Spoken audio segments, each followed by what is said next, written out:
ಹೆಸರು ರಕ್ಷಿತಾ. ಸೊ ನಾನಿದ್ದೀನಿ nature creations YouTube ಚಾನಲಲ್ಲಿ. Hello ma'am. ಹೆಲೋ. ನಿಮ್ಮ ಹೆಸರು? ಧೃತಿ. ಓಕೆ, ನಿಮಗೆ ಅಪ್ಪ ಅಮ್ಮ ಅಂತ ಹೇಳಿದ ತಕ್ಷಣ ನೆನಪಾಗೋ 5 ಪಾಸಿಟಿವ್ ಥಿಂಗ್ಸ್. ಅಪ್ಪ ಅಮ್ಮ ಅಂದರೆ ಅವ್ರಿಗೆ ಒಂದು ಡೆಫಿನೇಷನ್ ಅಂತ ಇಲ್ಲ. ಅವರು ಅಂದರೆ ದೇವ್ರು ಎಲ್ಲ ಕಡೆ ಇರಲ್ಲ ಅಂತ ಅವರು ಅಂತ ಒಬ್ಬರು ಇಟ್ಟವ್ರೆ ದೇವರು. ಆಮೇಲೆ ನಮ್ಮ ಚಿಕ್ಕ ವಯಸ್ಸಿಂದ ಏನು ಬೇಕು ಎಲ್ಲ ಇಸ್ಕೊಟ್ಟವ್ರೆ. ದೊಡ್ಡವರಾಗಿದ್ರು ನಾವು ಅವ್ರಿಗೆ ಎಷ್ಟಾದರೂ ಚಿಕ್ಕವ್ರೆ. ಅವರಿಗೆ ಏನಂತ ಅಂದ್ರೂ ಸಾಲಲ್ಲ. ಅವ್ರು ಮಾಡಿರೋದೆಲ್ಲ ನಮಗೆ ತುಂಬ ದೊಡ್ಡ ಉಪಕಾರ ಥರ. ಅವರಿಗೆ ಎಷ್ಟಂದ್ರೂ ಸಾಲಲ್ಲ. ಓಕೆ, ನೀವು ಲೈಕ್ ಬೆಳೆದು ದುಡಿಯೋಕೆ ಏನಾದ್ರು ಹೋದ್ಮೇಲೆ ಅವ್ರಿಗೆ ನಿಮ್ಮ ಮೇಲೆ ಒಂದು ಎಕ್ಸ್ಪೆಕ್ಟೇಷನ್ ಇರುತ್ತೆ. ಸೊ ಆ ಎಕ್ಸ್ಪೆಕ್ಟೇಷನ್ ಎಲ್ಲ ನೀವು ಫುಲ್ಫಿಲ್ ಮಾಡ್ತೀರಾ? ಆಫ್ಕೋರ್ಸ್ ಮಾಡಬೇಕು. ಓಕೆ, ಇಲ್ಲೇ ಮಲ್ಲೇಶ್ವರಂ 6 ಕ್ರಾಸಲ್ಲಿ ನಮ್ಮಲ್ಲಿ acting class, modelling class, makeup classes ಹಾಗೆ ಶಾರ್ಟ್ ಫಿಲಮ್ಸ್ ಇದೆ. ಇಂಟ್ರೆಸ್ಟ್ ಇದ್ದರೆ ನಮ್ಮನ್ನ ಕಾಂಟ್ಯಾಕ್ಟ್ ಮಾಡ್ಬೋದು. Thank you ma'am. Welcome. Hello ma'am. Hello. Hello. Hello. Hello. ನಿಮ್ಮ ಹೆಸರು? ಉಷಾ. ಕಾವ್ಯ. ಸೃಷ್ಟಿ. ಓಕೆ, ನಿಮಗೆ ಅಪ್ಪ ಅಮ್ಮ ಅಂತ ಹೇಳಿದ ತಕ್ಷಣ ನೆನಪಾಗೋ 5 ಪಾಸಿಟಿವ್ ಥಿಂಗ್ಸ್ ಹೇಳಿ. ಅವ್ರು ನಮಗೋಸ್ಕರ ಕಷ್ಟ ಬಿದ್ದು ನಮಗೋಸ್ಕರ ಮಾಡ್ತಾರೆ. ಎಲ್ಲದಕ್ಕೂ ಕಾಸು ಕೊಡ್ತಾರೆ. ಎಷ್ಟೇ ಕಷ್ಟ ಇದ್ದರೂ ನಮಗೋಸ್ಕರ ಎಲ್ಲ ಬಿಟ್ಟು ನಮಗೋಸ್ಕರ ಮಾಡ್ತಾರೆ. ಅದೇ ಅಂದರೆ ಅವ್ರಿಗೆ ಏನೇ ಕಷ್ಟ ಇದ್ದರೂ ನಮ್ಮ ಮುಂದೆ ತೋರಿಸ್ಕೊಳ್ಳಲ್ಲ. ನಾವೇನು ಕೇಳ್ತೀವಿ ಎಲ್ಲದಕ್ಕೂ ಎಸ್ ಅಂತಾರೆ. ನಮ್ಮ ಫೀಸ್ ಎಲ್ಲ ಕಟ್ತಾರೆ. ಸೊ ಓಕೆ, ಇವಾಗ ಗರ್ಲ್ಸ್ ಅಂದರೆ ಮದುವೆ ಆಗಿಬಿಟ್ಟು ಅವ್ರ ಗಂಡನ ಮನೆಗೆ ಹೋಗ್ತಾರೆ. ಸೊ ನೀವು ಮದುವೆ ಆದಮೇಲೆ ನಿಮ್ಮ ಅಪ್ಪ ಅಮ್ಮನ ಹೆಂಗೆ ನೋಡ್ಕೊಬೇಕು ಅಂತ ಅಂದ್ಕೊಂಡಿದ್ದೀರಾ? ನಾವು ಮದುವೆ ಆದಮೇಲೆ ಅಲ್ಲೂ ಕೆಲಸ ಮಾಡಿ ನಮ್ಮ ಅಪ್ಪ ಅಮ್ಮಂಗೋಸ್ಕರ ಕಾಸು ಕೊಟ್ಟು ಅವ್ರನ್ನೂ ಇಲ್ಲೂ ನೋಡಿಕೊಂಡು ಅಲ್ಲೂ ಚೆನ್ನಾಗಿ ನೋಡ್ಕೋಬೇಕು ಅಂತ. ಸೊ ಮ್ಯಾಮ್, ನೀವು ಮದುವೆ ಆದಮೇಲೆ ಹೆಣ್ಮಕ್ಳೆಲ್ಲ ಅವ್ರ ಹಸ್ಬೆಂಡ್ ಮನೆಗೆ ಹೋಗ್ತಾರೆ ಅಲ್ವಾ? ಸೊ ನೀವು ಮದುವೆ ಆದಮೇಲೆ ನಿಮ್ಮ ಅಪ್ಪ ಅಮ್ಮನ ಹೆಂಗೆ ನೋಡ್ಕೊಬೇಕು ಅಂತ ಅಂದ್ಕೊಂಡಿದ್ದೀರಾ? ಚೆನ್ನಾಗಿ ನೋಡ್ಕೋತೀವಿ. ನಾವೇನು ಕೆಲಸ ಮಾಡ್ತೀವಿ ಅದೇ ಕೆಲಸ ಮಾಡಿ ಅವ್ರನ್ನ ನೋಡ್ಕೊಳ್ಳೋದು. ಒಂದು ಜಾಬ್ ಮಾಡಿ ನೋಡ್ಕೋಬೇಕಂತ. Hello ma'am. ಹಲೋ. ನಿಮ್ಮ ಹೆಸರು? ಮೋನಿಕಾ. ಓಕೆ ಮ್ಯಾಮ್, ನಿಮಗೆ ಅಪ್ಪ ಅಮ್ಮ ಅಂತ ಹೇಳಿದ ತಕ್ಷಣ ನೆನಪಾಗೋ ಒಂದು 5 ಪಾಸಿಟಿವ್ ಥಿಂಗ್ಸ್ ಏನು? ಪಾಸಿಟಿವ್ ಥಿಂಗ್ಸ್ ಅಂದರೆ ಅವ್ರು ನಮಗೋಸ್ಕರ ಎಲ್ಲನೂ ಸ್ಯಾಕ್ರಿಫೈಸ್ ಮಾಡ್ತಾರೆ. ಮೊದಲನೇದು ಎಲ್ಲನೂ ಸ್ಯಾಕ್ರಿಫೈಸ್ ಮಾಡ್ತಾರೆ. ಮತ್ತು ಏನು ಕೇಳಿದ್ರು ಇಲ್ಲ ಅನ್ನಲ್ಲ, ಅದು ಒಂದು. ಆ್ಯಂಡ್ ಒಂದು ಬೇಜಾರು ಏನಂದರೆ ನಮ್ಮ ಅಪ್ಪಂಗೆ ನಾನು ತುಂಬ ಬೇಜಾರು ಮಾಡಿಬಿಟ್ಟಿದ್ದೀನಿ. ನಂಗೆ ಗೊತ್ತಿಲ್ಲ ಅವ್ರು ಇದೇನಾದರೂ ನೋಡಿದ್ರಪ್ಪ ಸಾರಿ ಅಪ್ಪ, ನಾನು ನಿನ್ನ ತುಂಬ ಇಷ್ಟಪಡ್ತೀನಿ. ಬಟ್ ನಂಗೆ ನಿನಗೆ ಇದನ್ನು ಹೇಳ್ಕೊಬೇಕಂತ ಯಾವತ್ತೂ ಅನಿಸಿಲ್ಲ. I love you so much. ನಮ್ಮ ಅಮ್ಮನೂ ಅಷ್ಟೇ ನನ್ನ ತುಂಬ ಇಷ್ಟಪಡ್ತಾರೆ. ನನ್ನ ತಮ್ಮನಿಗಿಂತ ನನ್ನ ತುಂಬ ಇಷ್ಟಪಡ್ತಾರೆ ಅವರಿಬ್ಬರು. ಬಟ್ ಎಲ್ಲೂ ತೋರಿಸ್ಕೊಳ್ಳಲ್ಲ. ಅವ್ರು ನನಗೋಸ್ಕರ ತುಂಬ ಸ್ಯಾಕ್ರಿಫೈಸ್ ಮಾಡಿದ್ದಾರೆ, ತುಂಬ ಅನುಭವಿಸ್ತಾ ಇದ್ದಾರೆ. ಸೊ ಅದೇ ಅಷ್ಟೇ. ಅಪ್ಪ ಅಮ್ಮನಿಗೆ ನಾವು ಏನೇ ಮಾಡಿದ್ರು ನಾವು ಓದ್ಬಿಟ್ಟು ಎಲ್ಲ ಮುಗಿಸಿ ಏನೇ ದುಡಿದ್ಬಿಟ್ಟು ಅವ್ರನ್ನ ಸಾಕ್ತೀವಿ ಅಂದ್ರೂ ಅವ್ರು ನಮ್ಗೆ ಇಷ್ಟು ವರ್ಷ ಮಾಡಿರ್ತಾರಲ್ಲ ಅದನ್ನು ತೀರ್ಸೋಕ್ಕಾಗಲ್ಲ ಅಷ್ಟೇ. Hello sir. ಹಲೋ. ನಿಮ್ಮ ಹೆಸರು? ಆದಿತ್ಯ. ಓಕೆ ಸರ್, ನಿಮಗೆ ಅಪ್ಪ ಅಮ್ಮ ಅಂತ ಹೇಳಿದ ತಕ್ಷಣ ನೆನಪಾಗೋ 5 ಪಾಸಿಟಿವ್ ಥಿಂಗ್ಸ್ ಏನೇನು ಸರ್? ಲವ್, ಅಫೆಕ್ಷನ್, ಕೇರ್, ಮತ್ತು ನಮ್ಮ ಮೇಲೆ ತೋರಿಸೋ ಕಾಳಜಿ. ಆ್ಯಂಡ್ ಇನ್ನು ಏನೇನು ಇವಾಗ ನಮಗೆ ಹೆಲ್ತ್ ಇಶ್ಯೂಸ್ ಏನೇನೋ ಇರುತ್ತೆ. ಇವಾಗ ಇವಾಗ ತುಂಬ ಕೆಮ್ಮಿತ್ತು. 1 ಮಂತ್ ಫುಲ್ಲು ಪರದಾಡಿದ್ದೀನಿ. ಅದಕ್ಕೆ ನಮ್ಮಮ್ಮ ತುಂಬ ರಗಳೆ ತೊಗೊಂಡು ಏನೇನೋ ಮಾಡಿದ್ದಾರೆ. ಆ್ಯಂಡ್ ಅದಕ್ಕೆ ತುಂಬ ಥ್ಯಾಂಕ್ಸ್ ಹೇಳಬೇಕು. ಆ್ಯಂಡ್ ಅದ್ರ ಜೊತೆ ಇನ್ನೂ ಅಂದರೆ ಅದು ಹೇಳೋಕ್ಕಾಗಲ್ಲ. ಅದೆಲ್ಲ ಸುಲಭವಾಗಿ ಹೇಳೋಕ್ಕಾಗಲ್ಲ ಅದೆಲ್ಲ. ಮತ್ತು ಓಕೆ ಸರ್, ಇವಾಗ ನೀವು ಮ್ಯಾರೇಜ್ ಆದಮೇಲೆ ನಿಮ್ಮ ಅಪ್ಪ ಅಮ್ಮನ ಜೊತೆಗೆ ಇಟ್ಕೊಂಡು ನೋಡ್ಕೊತೀರಾ ನೀವು? ಖಂಡಿತ. ಯಾರನ್ನ ಬಿಟ್ಕೊಡೋದೆಲ್ಲ ಸೀನೇ ಇಲ್ಲ ನನ್ನ ಕಡೆ. ಓಕೆ, ಇಲ್ಲೇ ಮಲ್ಲೇಶ್ವರಂ 6 ಕ್ರಾಸಲ್ಲಿ ನಮ್ಮಲ್ಲಿ acting class, modelling class, makeup classes ಹಾಗೆ ಶಾರ್ಟ್ ಫಿಲಮ್ಸ್ ಇದೆ. ಇಂಟ್ರೆಸ್ಟ್ ಇದ್ದರೆ ನನ್ನ ಕಾಂಟ್ಯಾಕ್ಟ್ ಮಾಡ್ಬೋದು. Thank you sir. Thank you. Hello ma'am. Hello. ನಿಮ್ಮ ಹೆಸರು? ರಕ್ಷಿತ್. ಓ ಓಕೆ ಮ್ಯಾಮ್, ನಿಮಗೆ ಅಪ್ಪ ಅಮ್ಮ ಅಂತ ಹೇಳಿದ ತಕ್ಷಣ ನೆನಪಾಗೋ ಒಂದು 5 positive things. Strength, power, emotion, everything. Okay, ನಿಮ್ಮ ಅಪ್ಪ ಅಮ್ಮಂಗೆ ಏನು ಹೇಳೋಕ್ಕೆ ಇಷ್ಟಪಡ್ತೀರಾ ನೀವು?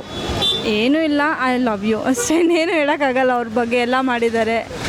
ಎಲ್ಲ ಅಂದರೆ ಅವರಿಂದ ಏನೂ ಇಲ್ಲ ಅಂತೇನಿಲ್ಲ, ಎಲ್ಲ ಕೊಟ್ಟಿದ್ದಾರೆ.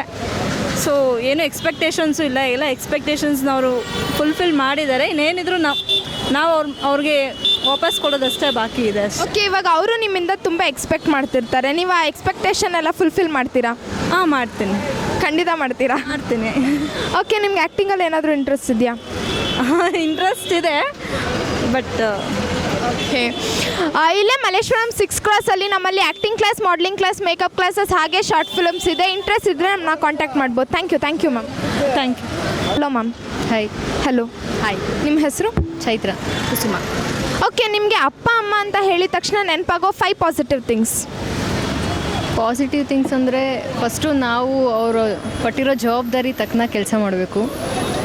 ನಮ್ಮ ಅಪ್ಪ ಅಮ್ಮ ಎಷ್ಟು ಶ್ರಮ ಪಡ್ತಾರೆ ಅನ್ನೋದು ತಲೆಗಿಟ್ಕೊಂಡು ನಮ್ಮ ಗುರಿ ಕಡೆ ಸಾಕ್ತಾ ಹೋದರೆ ನಾವೇನು ಸಕ್ಸಸ್ ಆಗ್ತೀವೋ ಅದನ್ನು ಅವ್ರಿಗೆ ಖುಷಿ ಕೊಡ್ಬೋದು. ಅದೇ ಅವರಿಗೂ ದೊಡ್ಡ ಖುಷಿ. ನಾವು ಎಲ್ಲಿ ನಮ್ಮ ಫ್ಯೂಚರ್ ಅವ್ರು ಎಕ್ಸ್ಪೆಕ್ಟ್ ಮಾಡ್ಕೊಂಡಿರ್ತಾರೋ ಅಲ್ಲಿಗೆ ತಲುಪಬೇಕು.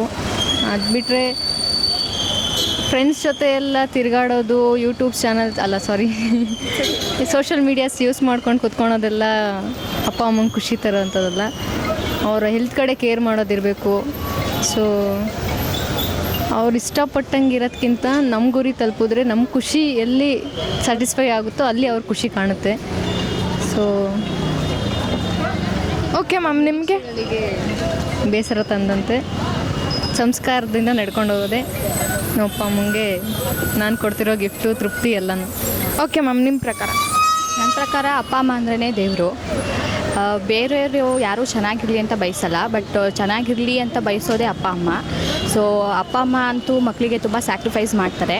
ಅದೇ ಥರ ನಾವು ಅವ್ರ ಕಷ್ಟನೆಲ್ಲ ಅರ್ಥ ಮಾಡಿಕೊಂಡು ಅವ್ರಿಗೆ ಒಳ್ಳೆ ಮಕ್ಕಳಾಗಿರಬೇಕು. ಅವ್ರ ಕನಸು ಏನಿದೆ ಅದನ್ನ ನಾವು ಅರ್ಥಕೋಬೇಕು. ಜೊತೆಗೆ ಅವ್ರಿಗೆ ಖುಷಿ ಪಡೋ ಥರ ನಾವು ಕೆಲಸ ಮಾಡಬೇಕು.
ಸೊ ನಾವು ಅದನ್ನೆಲ್ಲ ಮೈಂಡಲ್ಲಿ ಇಟ್ಕೊಂಡು ನಮ್ಮ ಕೈ ಎಷ್ಟಾಗುತ್ತೆ ಅಷ್ಟು ಅವ್ರಿಗೆ ಸಹಾಯ ಮಾಡಬೇಕು. ಯಾವಾಗ ಯಾವುದು ನಾವು ಏನು ಕೇಳೋದನ್ನು ನಾವು ಏನಂತಿದ್ರೆ ಅವ್ರು ಏನೇ ಮಾಡೋದು ನಮ್ಮ ಒಳ್ಳೆದಕ್ಕೋಸ್ಕರ ಮಾಡ್ತಾರೆ ಹೊರತು ಅವರಿಗೋಸ್ಕರ ಅವ್ರು ಏನು ಮಾಡ್ಕೊಳ್ತಾರೆ. ಪ್ರತಿಯೊಂದು ಅವರು ಮಾಡಿದಂಥ ಕೆಲಸನೂ ಮಕ್ಕಳ ವಿಷಯದಲ್ಲಿ ನಮ್ಮ ಒಳ್ಳೆದಕ್ಕೇನೆ. ಈಗ ರೋಡಲ್ಲಿ ಥರ ಕರ್ಕೊಂಡು ಹೋಗಪ್ಪ ಅಂತ ಹೇಳಿದ್ರೆ ಇಲ್ಲ ತಾಯಿ ಒಂದು ಮಗುವಿನಲ್ಲಿ ಎಲ್ಲ ಕಾರಣಕ್ಕೂ ಮಗು ತನ್ನ ತಾಯಿ ಮೇಲೆ ಅಥವಾ ತಂದೆ ಮೇಲೆ ಇರೋಕ್ಕೆ ಸಾಧ್ಯ ಇಲ್ಲ ನನ್ನ ಪ್ರಕಾರ. ಬೇರೆಯವ್ರು ಎಲ್ಲೂ ಗೊತ್ತಿಲ್ಲ.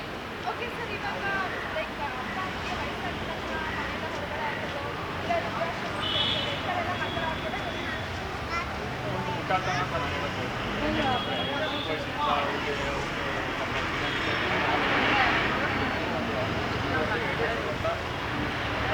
ಏನು ಗೊತ್ತೇ ಇರೋದಿಲ್ಲ. ಆ ವಯಸ್ಸಲ್ಲಿ ನಮ್ಮ ಎಲ್ಲ ಥರದ ಎತ್ತಿ ಮುದ್ದಾಡಿ ಎಲ್ಲ ಥರನ ಸಾಕಿ ಸೌಂಡ್ಮೇಲೆ ಈ ಥರ ಮುಟ್ಟಾಡು ಈ ಥರ ನನ್ನ ತಂದೆ ತಾಯಿನೇ ಬೇಡ ಅಂತ ಹೇಳ್ಬಿಟ್ಟು ಬೇರೆ ಬೇರೆ ವಿಷಯ ಏನೋ ಒಂದು ಸಣ್ಣ ಪುಟ್ಟ ಇಲ್ಲೇ ಇರುತ್ತೆ. ಈಗೆಲ್ಲ ಈಗ ಒಂದು ಥರ ಒಂದು ಇರೋಲ್ಲ. ಅಂಥ ವಿಷಯದಲ್ಲಿ ನನ್ನ ತಂದೆ ತಾಯಿನೇ ಅವರು ಹೊರಗಡೆ ಆಗ್ತಾರೆ.